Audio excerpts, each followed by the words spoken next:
Et il a dit, si déjà je ne vois pas mon ennemi juré Mordechai dit mourir, je vais le voir au moment où il croit qu'il va mourir le lendemain, comme ça au moins je vais me savourer ce moment-là.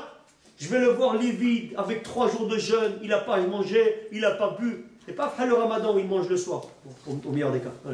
Il te dit, Rabodaï, il te dit pas le gars qui a mangé là-bas le soir et tout ça. On te dit que le gars, il n'a pas mangé jour et nuit pendant 3 jours. Donc il s'est dit, pour le voir ça, pas derrière, avec le ton livide là-bas, avec la teinte, tchabab et tout ça, il est blanc, la femme blanche, je ne sais pas comment on appelle cela. La dame blanche. Et il dit, il voit la femme, il voit des gens, ils vont se fatiguer, ils sont là en train de pleurer, ils se déchirent les vêtements, ils se déchirent les cheveux, ils savent qu'ils vont mourir. Il dit, je vais savourer ce moment-là de voir mon ennemi jurer. Rabota, il arrive dans le Beth Midrash, quelle ne fut pas sa surprise et sa stupéfaction quand il voit là-bas Mordechai à Yehudi et tous les Talmidim de la Yeshiva qui sont en train de se rouler par terre, faire le saut de l'ange, ils se roulent là-bas comme des lions, Rabota, ils sont en train de rugir. Après 3 jours qu'ils ont jeûné, ils croyaient qu'ils étaient affaiblis, ils sont en train d'étudier comme des lions, en train d'étudier Kmitzat Omer. Ils sont en train de les faire, c'est comme ça qu'on fait, l'autre il enfant, c'est comme ça, l'autre il joye d'un côté, de l'autre il grimpe sur le dos. Rabota, ils sont en train de... C'est l'apocalypse totale. Ils voient là-bas une affaire, c'est là il a pété les plans totalement. Quand il a vu cette Machazé Hatzouv, qu'il a voulu comprendre qu'est-ce qui était à l'origine, le surretournement de situation, qu'est-ce qu'il déclare à Botaï? La Kmitzat Omer de Mordechai à Yehudi, il lui demande, Mordechai, qu'est-ce que tu fais là? Il dit, Chabou, je suis en train d'enseigner à mes Talmidim les Ilchot de Kmitzat Omer. C'est un korban que nous faisons pour être mechaper les avodot qu'on a commis, comme on a fait des avirot, au temps du Beth Amikdash. Beth Amikdash, mais il a été détruit. Chabou, n'aie crainte, il va être reconstruit sous peu. Mais t'es qui, frère? Demain, on va... Encore quelques jours, on vous fait là-bas, on vous liquidation totale du stock là-bas, on va vous slimaner la tête. Qu'est-ce que tu... Kadosh Baruch Hu, il va nous faire le Beth Amikdash, on n'a pas peur, on sait qu'Hachem il nous laissera jamais, on est avec lui, il va être avec nous, il sera à nos côtés, on a confiance en lui. Et voilà qu'on étudie la halachot de Kmitzat Omer. Ah, Rabota, il a pété les plans complètement à ce moment-là. Il va déclarer quelque chose qui va lui valoir d'avoir des enfants qui ont étudié la Torah de Nebrak. Des petits-enfants, parce que les enfants, ils ont reçu le slimam. C'était les fils de ses filles, d'après un mandama. Parce que tous les fils, ils ont été pendus ces genoux-là. Bon, il y en a quelqu'un, une fois, il m'a dit, Rabbi, ils étaient quand même 210, hein, donc sur 210, il pouvait en avoir. Il avait 210 enfants ces genoux. Rav Banav, Gematria 210. Et il te dit, donc sur le 210, sûrement qu'il y en a eu quand même un qui s'est distingué du lot, et de sa descendant, il a eu là-bas. Quelqu'un, une fois, il dit, comment il c'est possible? Il me dit, il y en a eu 210, sur les 210, il y a une forte probabilité pour qu'il en ait un qui soit dans le monde direct. Rabodaï, c'est des Amalekim. Amalek, ils sont tués, tous les garçons. Donc, ce n'est pas des garçons, c'est les fils de ses filles. Ercheloïe, il le dit là-bas, Mordechai à Yehudi. Comment c'est possible et tout ça? Il veut comprendre comment il est tombé, comment tout s'est inversé. Il va décrire quelque chose qui est les plaines, Rabodaï. Il le dit à Mana Mordechai à Yehudi, le Kmitzat Omer que tu as étudié avec tes Talmidim, elle a devancé les 10 000 pièces d'or et d'argent que j'ai payées pour avoir la libre disposition des Bnei Israël. Il a voulu payer 10 000 pièces d'argent, Rabotaï, pour pouvoir tuer les Machatit à Shekel des Bnei Israël, le Kmitzat Omer. Elle a devancé les 10 000 Kikare Kesef que moi j'ai payé pour la libre disposition des Bnei Israël. C'est ce que j'ai dit, Bessiata Dishmaya, chez moi, Kadalgou m'a dévoilé ce cadeau une fois, un chidouche magnifique, qu'on peut dire que c'est les paroles de David Ameler qui dit Tovli Torah Pichami Alfezava Kesef. Elle est plus belle la Torah de ta bouche que tous les 10 milliers de pièces d'or et d'argent. C'est ce que Rabotaï, il dit à Manaracha Mordechai Yehudi Tovli Torah Picha, la Torah de ta bouche, Mordechai Yehudi de Kmitzat Omer. Elle est plus chère que les pièces d'or et d'argent que j'ai payées pour vous mettre le tarif. Si Ahmet et Rabotaï Amalek, c'est quelqu'un qui fonctionne avec le hasard. Il aurait très bien pu faire là-bas dépendre sa chute de toutes sortes de choses. Il y a eu une embrouille entre les deux diplomates. Il y a eu là-bas un concours de circonstances. Il s'est levé du pied gauche. Il a eu là-bas la chance, il a eu le mazal biad, il a mis le bracelet de Baba Saleh, il a mis la pierre bleue des lattes, il a fait le you sur le Sefer Torah, il s'est roulé sur... Il aurait pu, Rabotaï, faire toutes sortes de choses et dépendre, Rabotaï, la tzala de Klal Israël, d'un manque de chance. Le fait qu'il est capable de faire dépendre sa chute du corps à Torah, ça veut dire qu'il estime la Torah. Si un mec estime la Torah, tes enfants, ils estiment la Torah.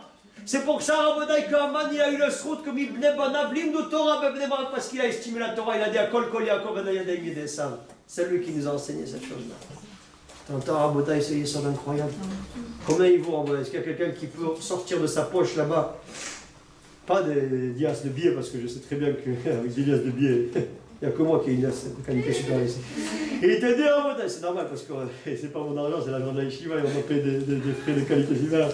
Donc, il y a quel frais de qualité supérieure, liasse de qualité supérieure. Rabotai, qui peut sortir un chèque là-bas? Qui sait qu'il y a de la liquidité sur son compte, qui a mis de côté pour se marier dans ta chaîne? Et qui peut, Rabotai, monnayer ce chidouche Atsum Varav que je vous ai dit ce soir. Tu dois danser de joie quand tu entends une chose pareille. Moi, je me rappelle quand je l'entendais, chaque fois que je le redis, je deviens ma boule totalement. Ils me disent, comment ça se fait que tu ne bois pas pour eux? Mais je suis ivre toute l'année, Habibi. La Torah Gdoshalash, qui a dit Ayaïn. J'ai le sroud d'étudier la Torah, je suis zinzin totalement, Rabotai. La Torah, c'est notre vie, qui est Chayenu V'Achiamenu. Uvahem de Geyomam Balayla. La Torah de la bouche de Mordechai Yehudi, elle a fait tomber toutes les pièces d'or et d'argent d'Aman Arachatov, Torah Picham Yalteza Bakesef. Et la reine, on se demandait comment ça fait que les Israël ont failli détruire. T'estimes Wall Street, tes enfants ils estiment Wall Street. T'estimes Rabotai, la Torah et les mitzvot, tes enfants ils estiment la Torah et les mitzvot. On a dit comment ça se fait. Cette semaine, ça m'a fait plaisir. Ils ont fait un petit bûcher de période de qualité supérieure. Rabotai, qu'est-ce que t'estimes dans ta vie, Rabou? Est-ce que tu es en train d'estimer la Torah Gdosha et que tu montes ta vie, donc tes enfants ils estimeront la Torah parce qu'ils verront qu'elle soit quelque chose de plus cher et de plus précieux. Il y a une lettre du Ben Ishraï là-bas de sa mère, et ça, elle est très belle cette lettre, je ne sais pas si vous l'avez vue. Il a dit quand tu vas monter à la Torah, ce sera plus que si jamais tu vas m'apporter des colliers de diamants et des pierres précieuses et tout ça. Quand tu vas dire là-bas une Mishnah, ce sera plus que si on m'a mis une couronne en or sur ma tête. Quand tu vas me faire là-bas de la Gemara, ce sera plus que si jamais tu vas acheter des roses qui sont blanches. Rabotai, la parole d'une mère qui montre que la Torah c'est sa vie, qu'elle estime la Torah, qui aime Chayenu V'Achiamenu Rabotai. Et ça, c'était le tikkun du clan d'Israël. Et comme ça, on est sorti d'affaire. Et c'est ça qu'on doit ressentir au monde Purim. Et c'est ça qui peut nous faire mériter Rabotai la Geoula Shelema. C'est marqué dans le Pasuk. La Yehudi Maïta Ora Vesimcha Vesason Vikar. Dit la Gemara dans ma Sechet Megillah, Daftet Zayin Amoudbet. La Yehudi Maïta Ora Vesimcha Vesason Vikar. Ora, Zotora. Simcha, The Yom Tov. Sasson, Zomila. Vikar, c'est les tfilin. Demande le commentateur. C'est nous. Rabotai, il demande les mefarshim sur cette couchia-là. Je ne comprends pas très bien ce qui se passe là. Il s'est ennuyé. Rabbi Yehuda, c'est lui qui est le Baal HaMemra, c'est lui l'auteur de ce Mahamar là. Il avait fait déjà, il a un précédent. Rabbi Yehuda Yadoten Baem Simanim, dans la Haggadah. Detzach Hadash Be'achav, Dam Sefardi Akinim et tout ça. C'est lui qui a dit ça. Il dit quoi? Il n'avait pas de Picsou Magazine, ils n'avaient pas de Rébus à l'époque et tout ça. Ils sont en train de faire quoi là? Ils sont en train de faire une combinaison de lettres. Il n'a pas réussi à dormir ce soir-là. Il s'est dit écoute, je vais leur faire une devinette là. Comme ça, les gars, ils vont voir le pasouk. Alors là, il demande la Kouchia Psissite. Il dit qu'est-ce que tu as besoin de me faire là-bas, ce concours d'association, ce contrat d'association? Ora Zotora, Simcha Zoyom Tov. Dis-moi directement, la Yehudi Maïta, c'est quoi qui les a fait sortir du pétrin? Torah, Yom Tov, Mila, et le Tfilin. Qu'est-ce qu'il a besoin de me dire la Yehudi Maïta, Ora, Simcha, Sasandika? Et Chachamim, ils sont venus interpréter c'est quoi la Torah, c'est quoi Ora, c'est quoi Sasson, c'est quoi Simcha. Ma péché Adava. Amouna, la lumière de ce qu'on a dit ce soir. Kemin Chomer. Mais si Atadishmaya ou Betouvleva, mais si Atadishmaya, on va écouter bien sûr. Ce pchat là, je leur ai dit là-bas, c'est Shabbat. On a dansé après que je leur ai dit ce pchat, on a dansé comme des lions, on s'est roulé par terre. Et Rav Louri a demandé lui qu'il va vous en raconter un peu. Vous n'avez pas raconté? Demandez-lui qu'il vous raconte le Shabbat, c'était déclassé, on s'est roulé par terre. Je leur ai fini là-bas le chion, on a dansé des fous. Avant, vite, ils n'avaient pas mangé les gars depuis 3 jours, mais c'est pas grave. Ils ont quand même voulu. L'Allemagne, le petit crie famine quand c'est le vendredi soir et que le darshan il fait trop longtemps et ça. Là, on a dansé là-bas pendant un bon quart d'heure, 20 minutes. Après qu'on a fini la dracha qui a duré 6h30. Donc on a mangé la srena. Le poisson là-bas il était un peu cramé, mais on n'avait plus faim parce qu'on était rassasiés par la Torah. Avotai la yutiva ita oravesim chavesa son vika pele plaim. Écoutez bien ça. Je dis les gars de l'époque, ils faisaient la Torah, ils faisaient le Yom Tov, ils faisaient le Tfilin et la Mila. Mais comment ils le faisaient? Yeshno, ils dorment. Ils faisaient ça, la Torah c'est une prise de tête, ils s'endorment. La Mila, Habibi, si seulement j'avais pu ne pas être chez les Juifs, j'aurais pu faire tarboulotte des prairies là-bas avec les morboulottes de la cité. Ah, bon, ils vivaient ça comme quelque chose qui est une contrainte. Vika le tfilin. C'est lourd, hein, on n'a pas le droit de penser à autre chose qu'à Kadosh Baruch quand on a le tfilin sur nous. Il ne faut pas détourner notre esprit de Dieu ne serait-ce qu'un instant. Dit la Gemara dans ma Sechet Brachot au 5e chapitre, à la première page du 5e chapitre. Anna tefilin minachna, je dois sentir que j'ai le tfilin shiviti Hashem, les nexétamines. Et il te dit là-bas, la Mila et le Yom Tov là, franchement, ce Yom Tov il m'a gonflé un peu. Surtout quand il y a 3 jours d'affilée, les gars ils sont au bord. 3 jours d'affilée, il est là avec la longue vue, le cosinus là-bas de Thalès de la prairie. La grand-mère de Pythagore, je crois que c'est l'heure là. Il se jette sur le téléphone, il m'a tellement manqué. Je ne pouvais pas sans lui. Il a reçu là-bas des Snapchats de la prairie. Il n'est pas plus voir en direct, il s'est échappé, il s'est effacé. Comment je vais faire? Ah, mon taré, le gars, il est là-bas, pendant il a pété les plombs. Il attend juste, les starting blocks. Là-bas, il est en train de partir. Javier Sotomayor, là-bas, Carl Lewis. Habibi, c'est le moment, il se jette sur son téléphone. Purée, ces 3 jours-là, j'espère qu'il n'y aura plus jamais ça, que le Mashiach il arrive, que plus jamais on est à subir 3 jours, on ne peut pas être là-bas connecté avec la Touma et tout ça. Parce que franchement, quand on n'a pas ça, il nous manque tellement cet ami. Sans lui, on se sent seul, on se sent mal, nous avons des sueurs froides et on n'arrive pas à dormir. À Botaï, les gars, ils sentaient que c'était une tsara, soura, les fêtes là-bas, c'était un fléau. Le tfilin, c'est la slimane. Le limouda Torah, c'est une prise de tête. Quand est-ce qu'on s'est sorti d'affaire? La Yehudim Aïtaora Vesimcha Vesason Vikar. Quand on a senti que la Torah de Ora, c'est la lumière. Qu'on a senti à Botaï que le Simcha de Yom Tov, c'est la plus grande Simcha du monde, qu'on est en train de se faire la symbiose avec Hachem. Qu'on est en train de se rapprocher de la Shrina et d'être à la table du Melech Malcham Lachim Akadosh Baruch Hu. Que la Mila, c'est ce qui nous approche de Kuchabrich ou la Kdusha et la Tahara Rabotai. C'est ce qui fait notre alliance avec Melech Olamim éternel. Et c'est ce qui nous distingue de toutes les nations et les peuples, que le Ham Israël est attaché à Melech Olamim. Et les Tfilin, c'est ce qui montre qu'on a le Shem Hashem sur nous et que tout le monde tremble à côté de nous. Quand on a senti que la Torah c'était les plus grands milliards, on a fait là-bas le tikkun de Ne'enu Miseuda chez le Toracha. On croyait que la Torah c'est une prise de tête, donc on a kiffé avec les Mizrobim. Maintenant on a kiffé notre Torah, notre kiff de la Torah, il a été Mechaper à Botaï sur les tarboulottes de la prairie. Et c'est ça aussi. Yeshua Mechad Mefouza ou Meforad. Les gars ils se sont perdus. Mefouza ou Meforad ou Yosef Ben Amim, comme c'est marqué dans Mein Kampf, c'est une nation qui est disséminée aux confins de la terre. C'est quoi qui vient mettre en exergue ici? C'est le fait que le clan Israël n'a plus sa hardoute. Il avait dit Bilam Aracha. Il te dit, c'est un c'est un peuple qui ne se mélange pas avec les nations et avec les peuples. La capacité du Ham Israël à survivre à travers les nations et à travers les générations, c'est d'être un peuple solitaire et solidaire. On ne doit pas se mélanger, on doit être tous ensemble, unis. On s'est perdu parmi les nations parce qu'on croyait que c'était notre patrimoine, il ne valait pas et qu'on a estimé les patrimoines des nations des autres. On a estimé le chol, on a estimé les diplômes, on a estimé les grandes écoles, on a estimé toute la Touma Rabotaï, les métiers, parce qu'ils croient qu'en faisant ce métier, tu auras tel parnassa et tel diplôme, tu auras tel parnassa. Zé Amalek, Rabotaï. Zé Amalek.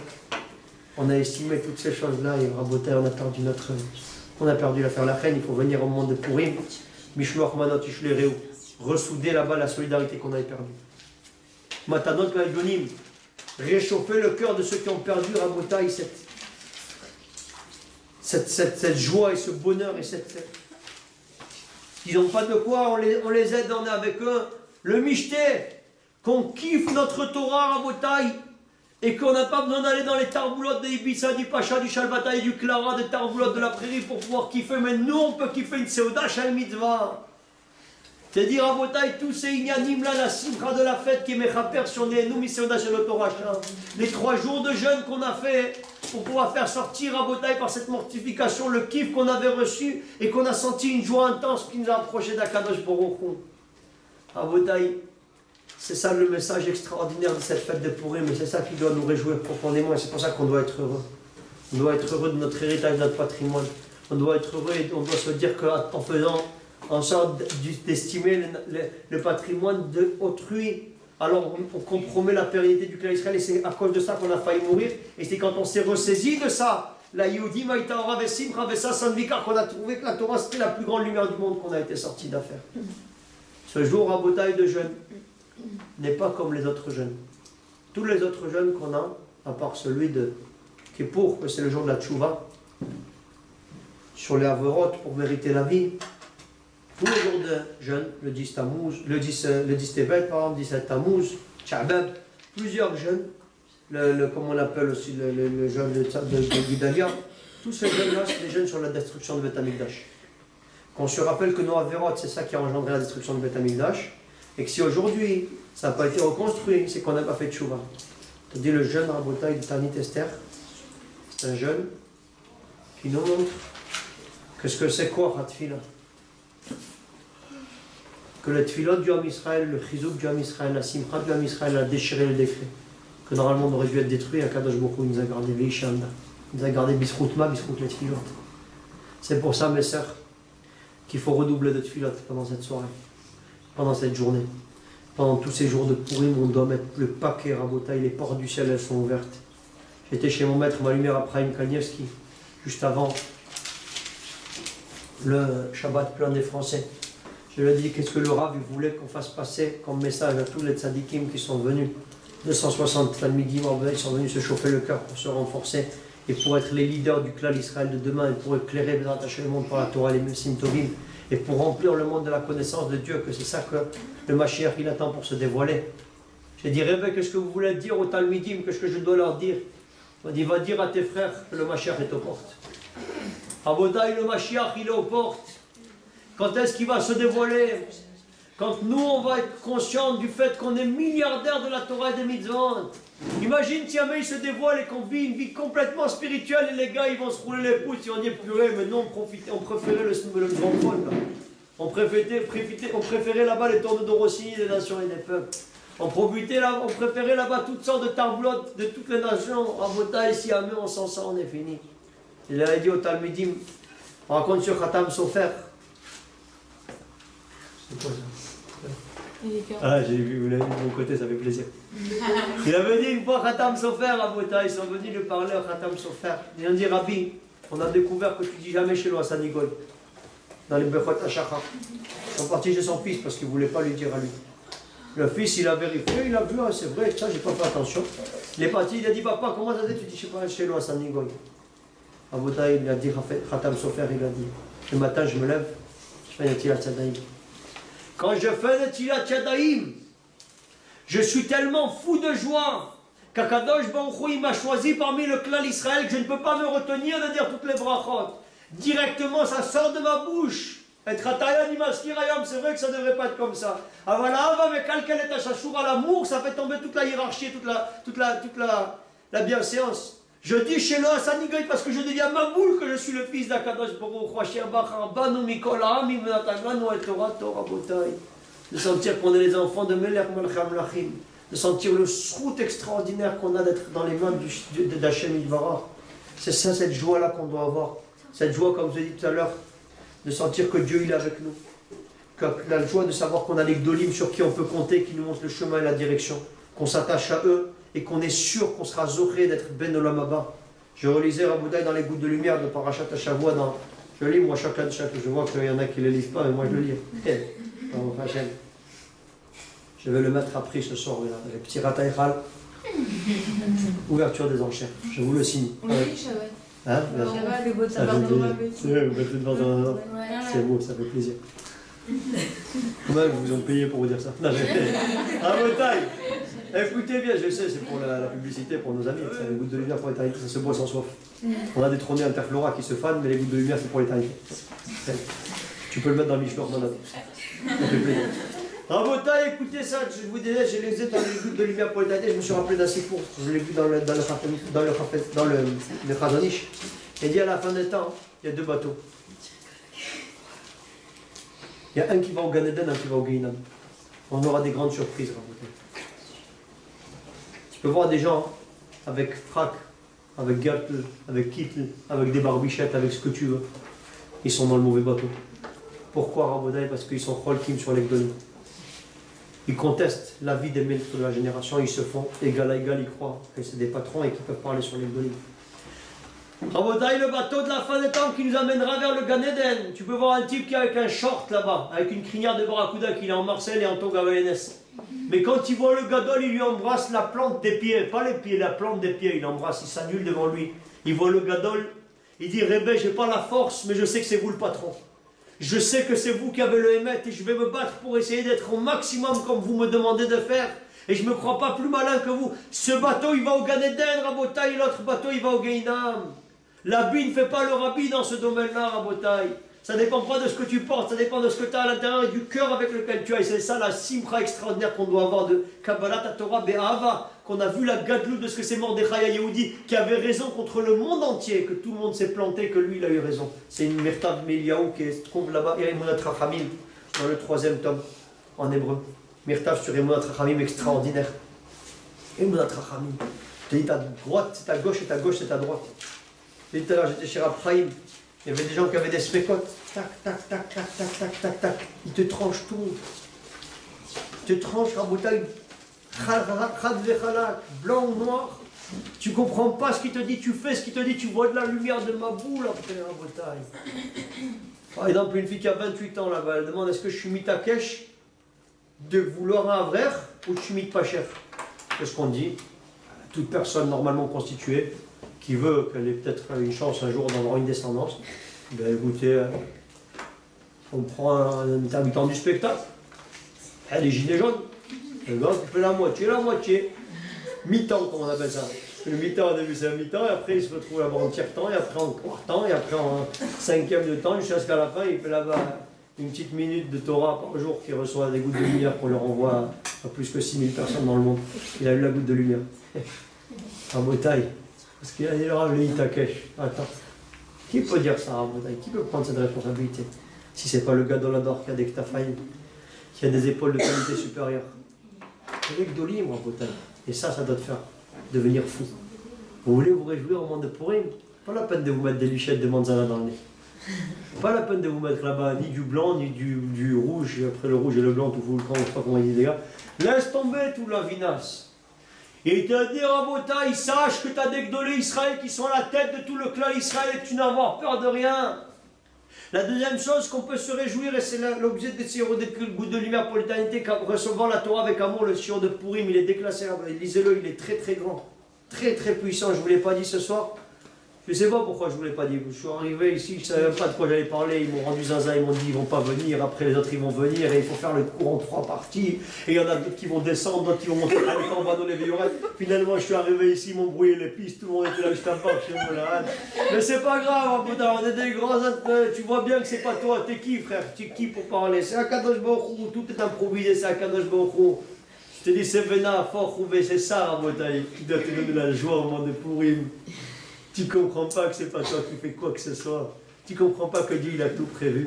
Tu comprends pas que l'ingénieur, comme c'est marqué dans le Maral Meprag, tu vois beaucoup plus sa grandeur à l'architecte, à la fête de Purim qu'à la fête de Pessah.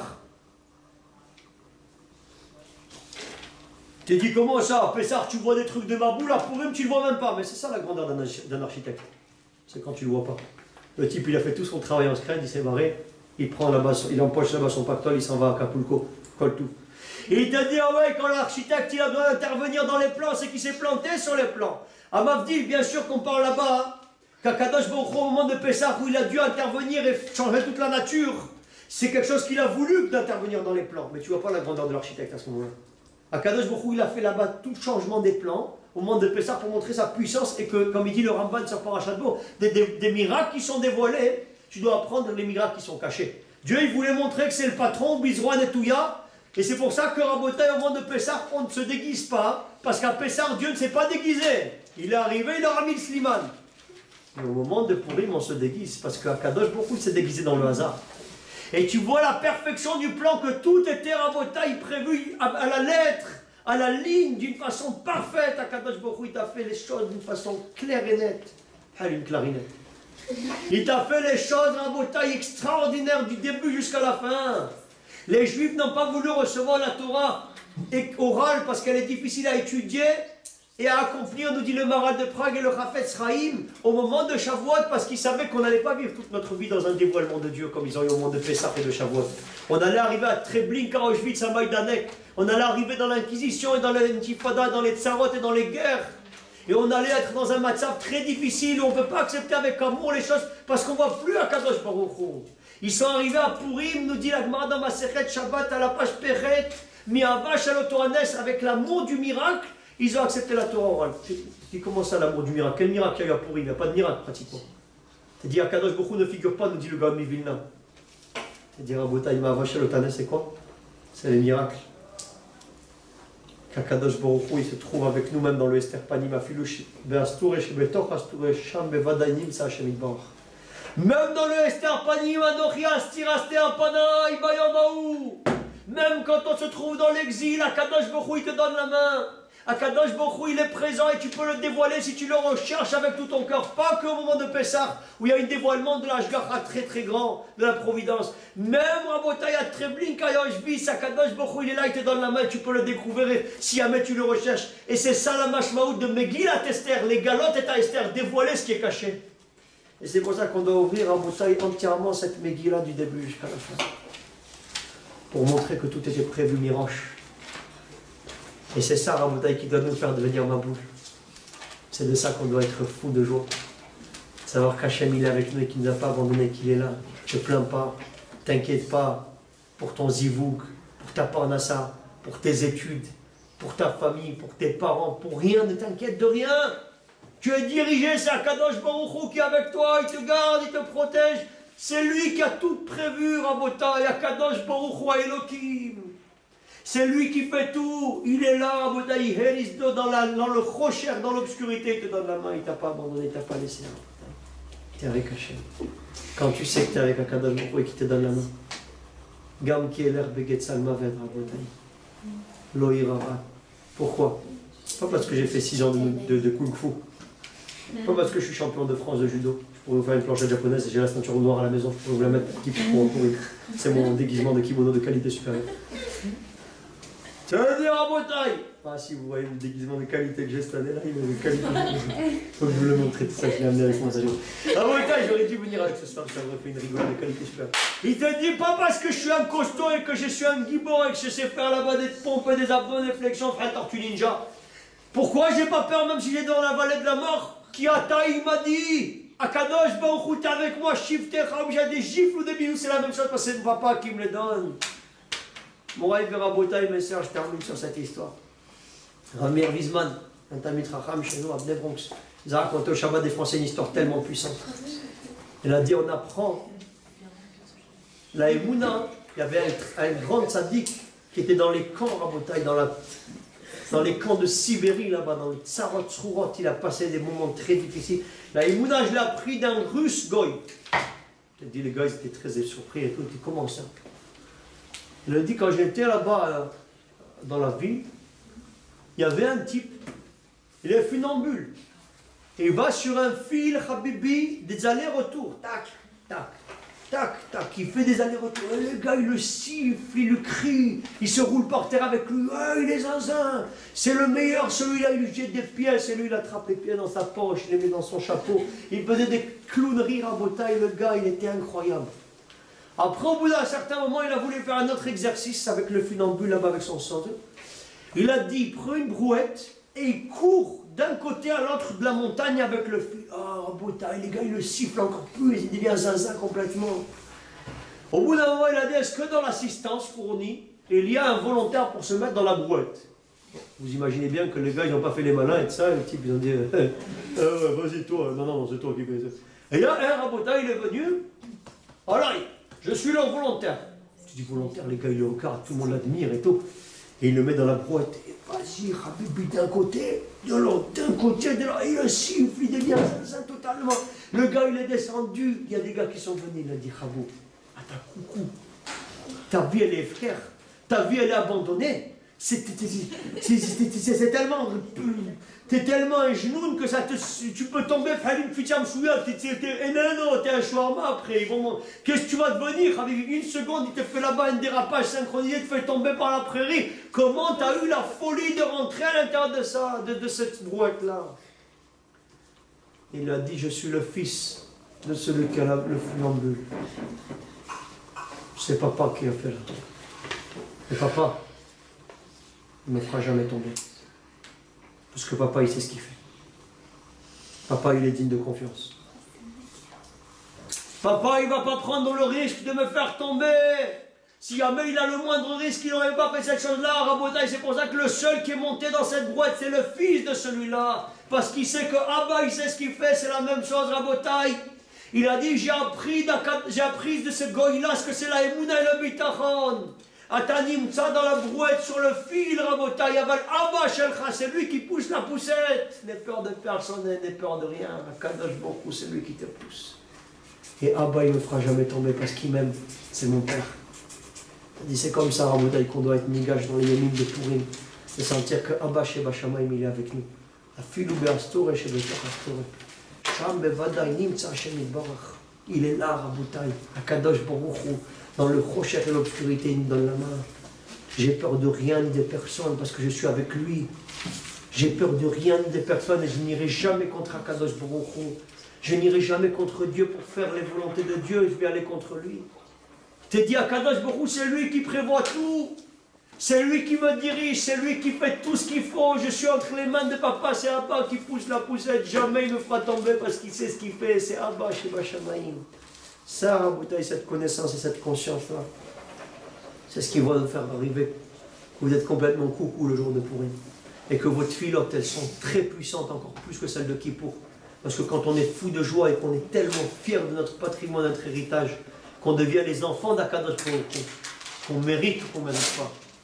Quand tu es l'enfant de papa, papa il te favorise. Papa, il ne peut pas te refuser parce que papa il t'aime. C'est ça, Rabotaï, c'est Yamim de Pourim qu'on est en train de s'apprêter à vivre, à Ziratzon, qu'on puisse prendre conscience qu'on est entre ses mains, qu'on se renforce comme des lions, qu'on puisse prier du fond du cœur de Omek Alev Bishtab Pruta Nefesh, pour que la prophétie de notre maître, notre lumière Abraham Kanievski, se réalise, que le Mashiach ne soit pas un Marocain qui reste devant la porte, et qui l'ouvre, et qui puisse rentrer dans la qu'on assiste à la Géoula Shelema Bimera Baben Amen.